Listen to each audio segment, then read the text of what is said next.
Bessie, it's me, Shirley, and welcome to our channel! So for this video mga Beshi, gagawa tayong prank na naman. Kaso mga Beshi, hindi si Mikmik ang ipaprank natin. Namiss ko kasi yung prank na naman. Ang ipaprank namin ngayon ay si Kian. Kung kilala niyo si Kian, as Zack, sa kahit bata pa ako. So, ang galing-galing nilang umakting doon, mga Beshi. Medyo mahina lang yung boses ko kasi nandun lang si Kian. Ayun siya, naglalaro siya doon. So, wala siyang kaalam-alam, mga Beshi, sa gagawin natin. Siyempre, dahil nga siya yung ipaprank natin. So, naalala mo ba, Mik, nung pinrank ka niya na ignoring prank, yung hindi ka niya papansinin? So, babawi tayo ngayon sa kanya. So, sabi kasi ng mga Beshi natin, si Kian naman daw ang iprank mo. So, nandito kami ngayon sa may resort. At dito kami sa Botolan, Zambales. So, hi sa mga Zambales dyan. Taga Zambales. At hello po sa mga Zambalenyo dyan. Hello. Kung meron na nanood sa amin yung taga Zambales, hi po sa inyo. At sana nakita namin kayo. Ay, may mga nakakita sa amin kanina, guys. May mga nakakilala sa amin ni Mikmik kanina na taga dito. So, hi po sa inyo. At tag nyo ako sa picture. At yun na nga, dito na tayo sa prank natin. Ang prank natin kay Kian ay, kunwari Mik, nilunod ka niya. So, oy mga Beshi, disclaimer muna, hindi ko po tinuturuan magsinungaling, si Mikmik. So, prank lang to mga Beshi, and ginagawa namin to is para sa inyo mga Beshi, mga request nyo. Okay.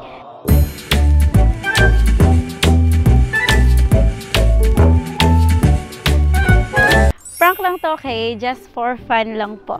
So, simulan na natin. Dami ko na sinasabi. Ready ka na? Kian! Mama, pwede po maglaro na. So, tawagin natin si Kian. Kunwari po, bagi ko muna siya. Pero pag ginanong niya po ako, tapos... Kunwari maglalaro kayong patagalan. Wag. Ay, hanap po. Tapos gaganinin ka niya. Pwede po mamayang gabi mag-swimming. Night swimming. Kuya, mag-night swimming daw. At, ay, busang gala. Papunta kami ngayon sa may Batis, mga Beshi. Ang ganda dito mga Besh, talaga. Mga nature lovers. Ay, mga day tour. Hanggang 5 PM lang. Kala ko tayo. Mga day tour, yung mga pang umaga lang.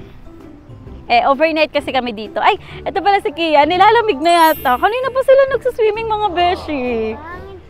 Gagawa tayo ng challenge dito sa may Batis. Patagalan kayo ni Mikmik.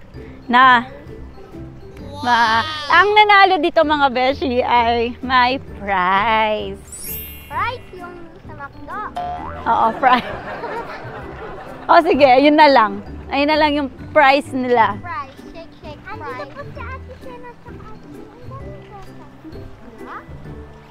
So, eto, naglalakad. Ayun na yung Batis, mga Besh. Ay, medyo malakas na yung agos. Saan tayo? Dito sa baba or dito na lang? Dito na lang tayo kasi... Kasi po, marami pong batugan doon. Sige, dito na lang tayo. Ang linaw ng tubig dito. Di ba? Meron po daw favorite sa kaista. Ano? Meron pong shrimp dito sa kaista daw. Talaga? Opo, kaso pa di siya nakikita.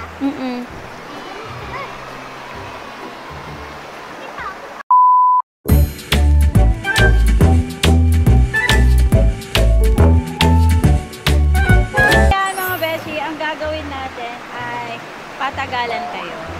Patagalan, kung sino yung pinakamagaling, siya ang may premyo.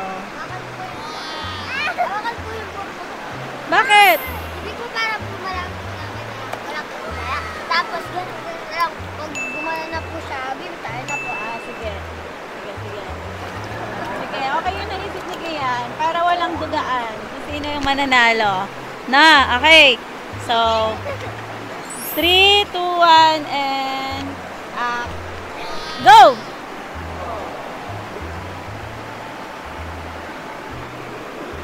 Sino mananalo?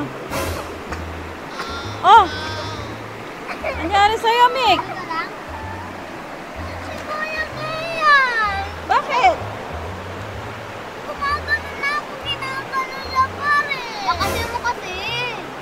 Pinapipili, kala ko nagano ka. Sige, ulit.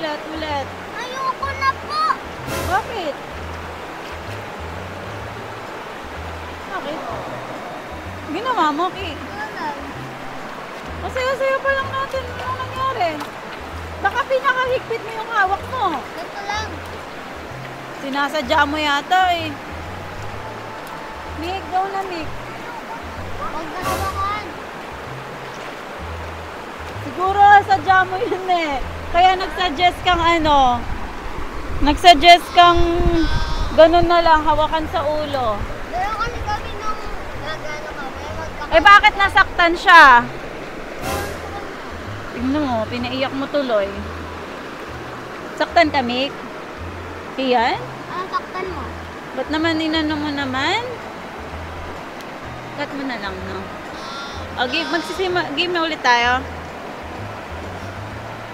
O, sige na, go. 1, 2, 3, go.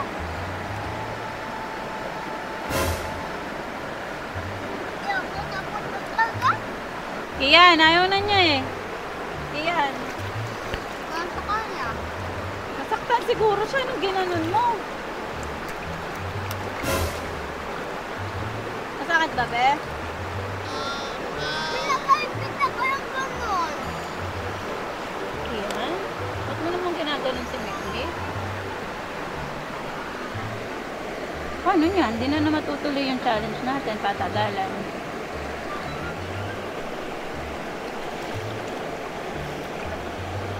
Naki. May nakasakit mo siguro, ne? Oh, may lamok sa mukha mo. May lamok sa mukha mo. Pinakasakit mo siguro kaya ayaw na niya. Tignan mo, oh, nasaktan siya.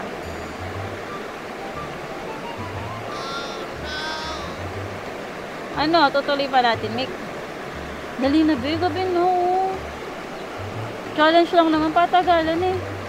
Sasaktan kasi ako.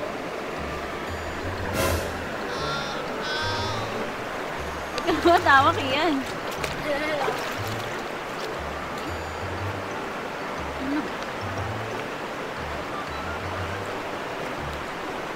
Mick, dali na. Baka hindi naman sinasadya ni Kuya Kian. Sinasadya niya. Hello?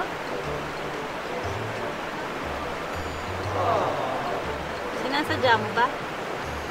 Siguro kaya sinadjust mo yun eh. Para ganunin siya eh, para masaktan siya. Eh paano pag nalunod siya? Nilulunod ka ba niya, Mick? Kanina, binubuhusan mo ako ng tubig. Oh, wait lang, dyan muna kayo. Ano ba problema mo, Kian? Ayaw mo ba kami kasama? O bakit ganyan yung reaction mo sa amin? Na? Ayaw mo kami kasama, ne? Iyan. Iyan. Parang di ka kinakausap. Problema mo? Na? Eh paano pag nalunod siya? Nasaktan nga siya eh, oh. Iyan. Iyan. Naiinis na ako. Parang di kita kinakausap. Mick, ano masabi mo? Na, Mick? Sinasaktan ako kahapon pa. Eh? Sinaktan mo siya kahapon? Ano yung sino eh? Yung sino ka? Gumama ko eh. Ikaw umiiyak! Umiiyak siya! Di naman.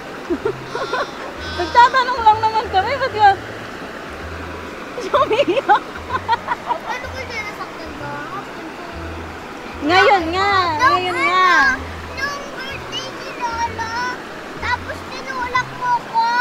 Tulak? Di naman ako nagsisinungaling. O ngayon, Paano kita manigaw? ay ngayon, ano, nilunod, ngayon naman, Mick, nilulunod ka niya, Mick. Ay, grabe ka na, Kian. Naman. Sorry ka na, Mick. Hindi naman ako yung may kasalanan. Kian, mag-sorry ka na. Sorry. Saka kanina pa naman ko, hindi na ako. O, sige na. Mick, magsimula na tayo. Game na. Ayoko na po. Diyan. Dali na, Kian. Tingnan mo, parang hindi ka pa kinakausap ng maayos. Mag-sorry ka na sa kanya. Para magsimula na tayo. Sorry.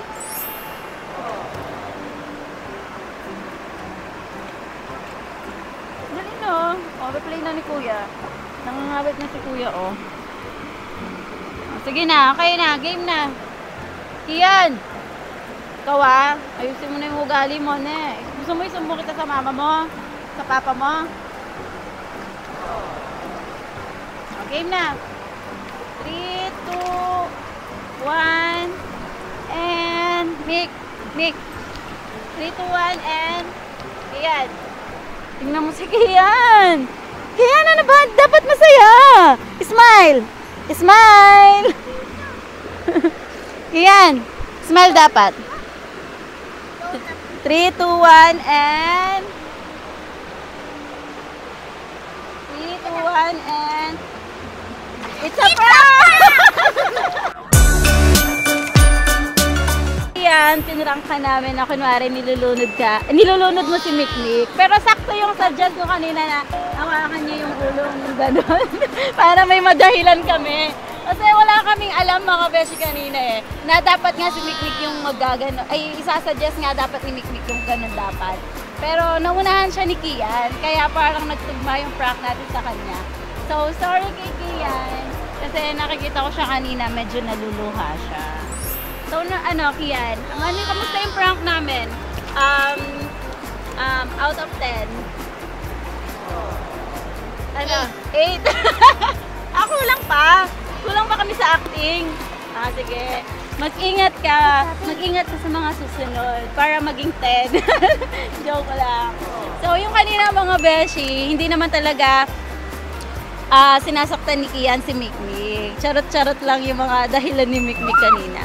Pero ang galing umacting ni Mikmik Mga beshi, pero hindi po totoo yung yung sinaktan po ako ni Kuya Kian nung birthday ni Lolo. Apa.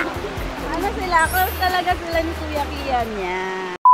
Yan mga beshi, yung prank natin kay Kian. Grabe naman yung actingan natin kanina. Parang naiiyak po ako. Gusto ko po sana umiyak para talaga yung acting. Oh, pero parang naluluha siya kanina no? Tapos si Kian kanina, nung parang nagagalit na ako. Parang yung mata niya gusto nang umiyak. Ikaw, mag-sorry ka na kay Kuya Kian kasi na-prank mo siya. Kailangan bumawi tayo niyan kay Kuya. Aww. Close talaga sila mga beshi para silang mag-BFF. So, yun nga mga beshi. Oo. Huwag niyo po masyadong seryosohin yung video na to. Prank lang to mga besh. And kung meron pa kayong suggestion na prank dyan, comment nyo lang yan. So, thank you so much po for watching. Please like and subscribe! Bye-bye mga beshi!